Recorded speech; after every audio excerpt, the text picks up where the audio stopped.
Hello students, today we are going to cover one of the very important topic for your CA Inter Audit chapter number 9. Important topic is government audit. तो students इसको बिल्कुल भी skip मत कीजिएगा। तो हम start कर रहे हैं with the objectives of the government audit. तो इसका सबसे पहला ऑब्जेक्टिव है अकाउंटिंग करना फॉर द पब्लिक फंड, यानी पब्लिक का जितना भी पैसा आया हुआ है टैक्स के थ्रू, पेनल्टीज के थ्रू, तो उसको प्रॉपर्ली अकाउंट करना। नेक्स्ट है appraisal of the government policies, यानी जितनी भी गवर्नमेंट ने पॉलिसीज चलाई है, प्रोग्राम रन कर रहे हैं ऑपरेशनल मैनेजमेंट लेवल के, तो उसको अप्रेजल यानी उसका रिव्यू करना कि वो प्रॉपर्ली जो प्रोसेस था उस अकॉर्डिंग काम कर रहे हैं नहीं कर रहे हैं। अकाउंटेबिलिटी सेट करना, यानी जो भी ऑफिशियल्स हैं उनको रिस्पॉन्सिबल बनाना पर्टिकुलर प्रोग्राम्स के लिए, पॉलिसीज के लिए।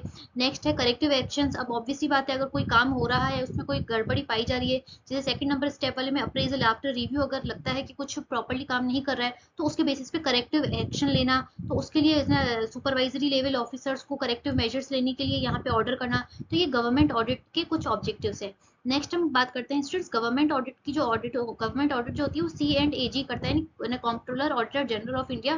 तो देखिए उसके लिए कुछ कॉन्स्टिट्यूशन, यानी इंडिया के कॉन्स्टिट्यूशन के कुछ प्रोविजंस है, कुछ आर्टिकल्स हैं, यानी भारत के संविधान के कुछ, जैसे अनुच्छेद हम हिंदी में बोलते हैं, तो वही कॉन्स्टिट्यूशनल प्रोविजन है, आर्टिकल्स है जो यहाँ पे लगते हैं। तो आर्टिकल 149 बात करता है duties and exercise such powers in relation to the account, यानी C&AG के पास जो C&AG की कुछ ड्यूटीज है, कुछ उसके पास पावर्स भी हैं एज पर the article 149 of the Indian constitution. Same तरीके से आर्टिकल 150 बात करता है फॉर्मेट ऑफ द अकाउंट्स क्या होगा, क्या होना चाहिए। आर्टिकल 151 बात करता है कि रिपोर्ट, यानी जो भी अकाउंट्स है उस रिस्पेक्ट में रिपोर्ट जो C&AG relation to the account submit to the, यानी जो भी अकाउंट्स के बाद जो भी फॉर्मेट हमारी बात होगी उसके बाद जो भी रिपोर्टिंग होगी with respect to the government audit, वो जो C&AG सबमिट करेगा to the president and governor, यानी इंडिया के रिस्पेक्ट में प्रेसिडेंट को और पर्टिकुलर स्टेट के रिस्पेक्ट में गवर्नर को उसकी रिपोर्टिंग की जाएगी। तो ये तीनों आर्टिकल्स बात करते हैं। केस सिनेरियो में भी इसके ऊपर छोटा सा क्वेश्चन पूछा जा सकता है। अब नेक्स्ट देखिए मेजर टर्म्स जो हमने यहाँ पे कवर की है, जैसे 3 आर्टिकल्स हम पिछले स्लाइड में कवर किए और एक और आर्टिकल है आर्टिकल 266।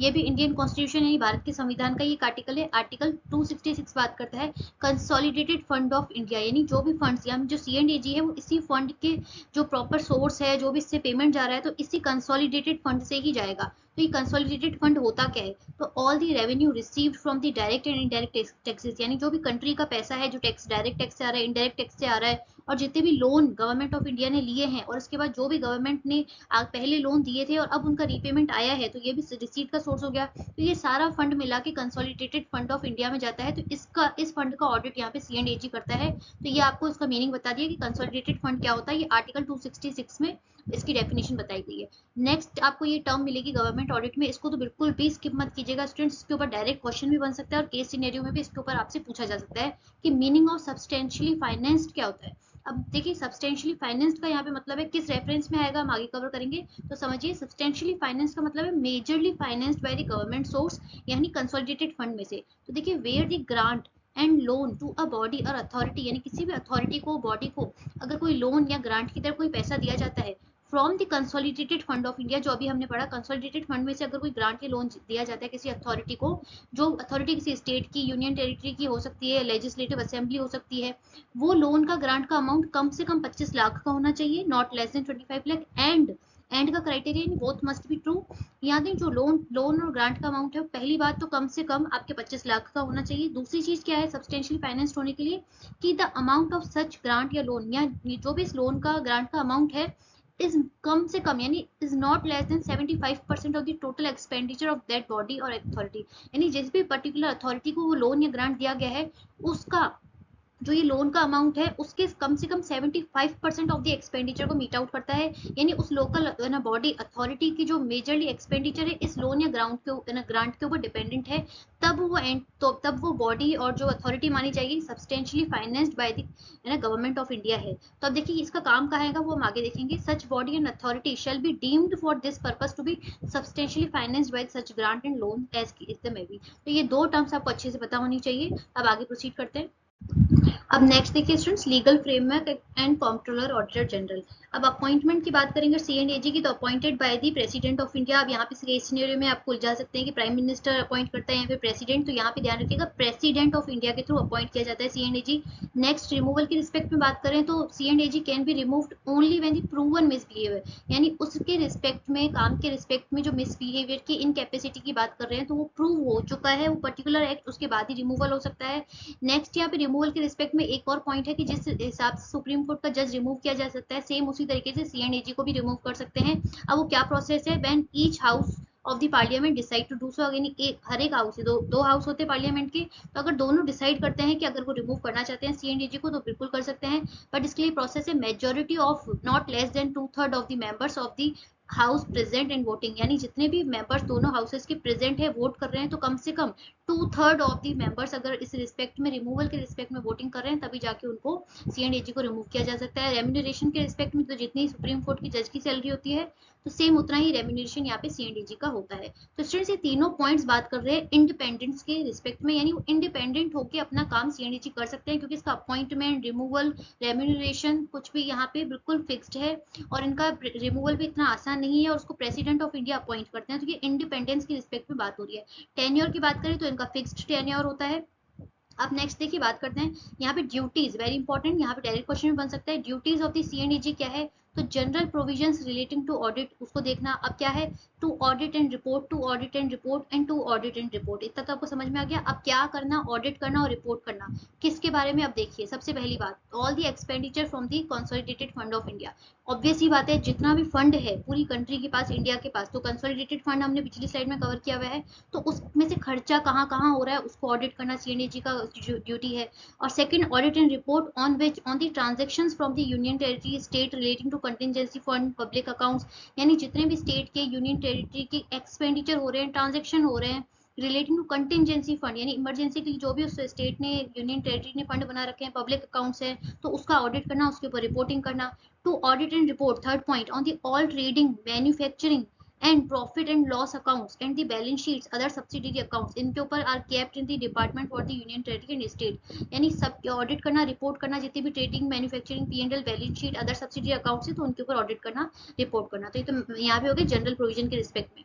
सेकंड इंपॉर्टेंट पॉइंट है यहाँ पे कंपाइल करना, ये भी इसकी ड्यूटी है CNAG की, compile and submit the accounts of the union territory and states. यहाँ पे कंपाइलेशन का मतलब क्या है, कि जितने भी स्टेट के, यूनियन टेरिटरी के अकाउंट्स आते हैं, उसको प्रॉपर्ली कंपाइल करना, है ना। सब्सिडरी अकाउंट से जो भी इनिशियल बुक्स ऑफ अकाउंट्स होती है, सब्सिडरी अकाउंट्स होते हैं, तो उनसे कंपाइलेशन करके अकाउंट्स तैयार करना, और उसके बाद जितनी टोटल, उसको प्रॉपर हेड वाइज डिस्ट्रीब्यूट करना, यानी कितने रिसीट्स थे उस पर्टिकुलर स्टेट के, कितना उसमें से डिसबर्समेंट हुआ है, पर्टिकुलर किस एरिया में डिसबर्समेंट हुआ है, और उसके बाद वो कंपाइल्ड अकाउंट है वो रिस्पेक्टिव स्टेट के, यहाँ पे कंट्री के पास यहाँ पे देना है, प्रेसिडेंट को या गवर्नर को सबमिट करना। Audit of the receipts and expenditure, यानी रिसीट कितनी है, एक्सपेंडिचर कितनी है। अब देखिए स्टूडेंट्स ये इंपॉर्टेंट है यहाँ पे किसका, audit of the receipts and expenditure of which of the substantially financed entities. अब यहाँ पे जो हमने पिछले पॉइंट में कवर किया वो इसी वाले पॉइंट के लिए कवर किया था।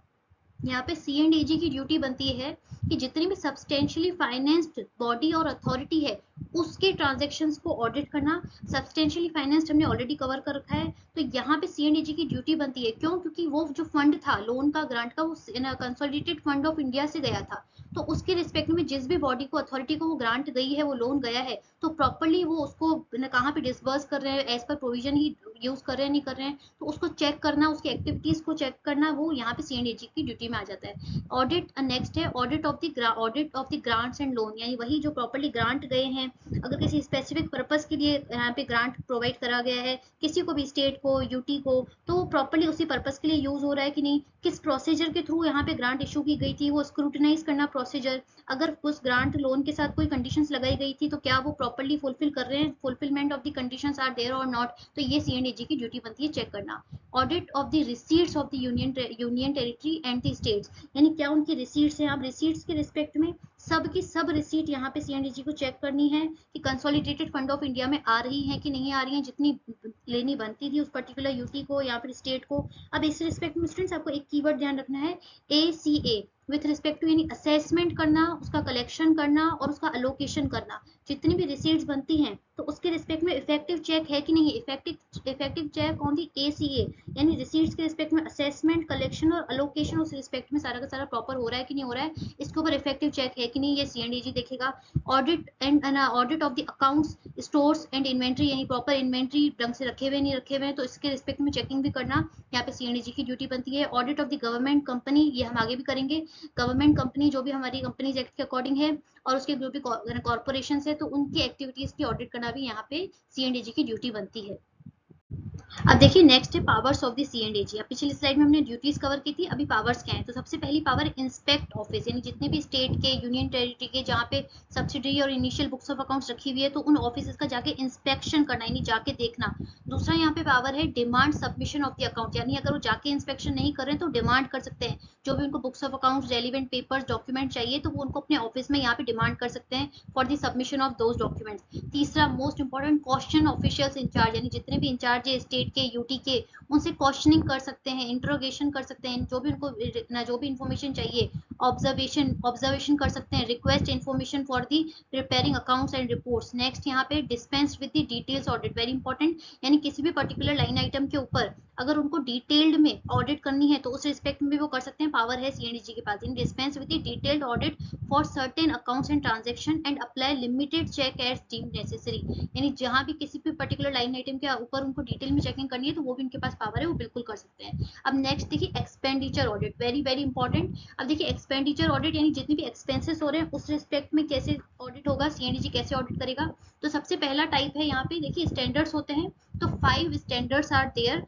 तो सबसे पहला जो स्टैंडर्ड है with respect to expenditure audit, तो ये डायरेक्ट क्वेश्चन भी बन सकता है, audit against rules and order. तो सबसे पहला स्टैंडर्ड है एक्सपेंडिचर ऑडिट का ये, यानी नाम से क्लियर है कि पर्टिकुलर रूल्स और ऑर्डर के अकॉर्डिंग ये एक्सपेंस हो रहा है कि नहीं हो रहा है, ये यहाँ पे सीएनडीजी चेक करेगा।